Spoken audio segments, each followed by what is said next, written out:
আজকের ভূমিকম্প ছিল খুবই মৃদু এবং বলা যায় যে আমরা অপেক্ষায় ছিলাম, দেশের মানুষ অপেক্ষায় ছিল যেহেতু পাল্টা আরেকটি ভূমিকম্পের কথা বলা হচ্ছিল।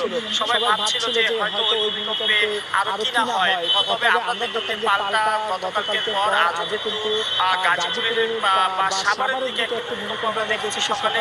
এখন আবার আরেকটি দেখলাম, তবে দুটো ভূমিকম্প ছিল মৃদু ভূমিকম্প এবং এর মাত্রা হয়তো ৩ বা এর আশেপাশে হতে পারে। তবে গতকালকে আমরা দেখেছি 5.5 কোথাও কোথাও 5.7 এর মাত্রায় কিন্তু ভূমিকম্প হয়েছে এবং সেই ভূমিকম্পে কিন্তু দেশের বিভিন্ন স্থানে সব মিলিয়ে কিন্তু প্রায় 10 জনের মতো মানুষ কিন্তু মারা গিয়েছেন।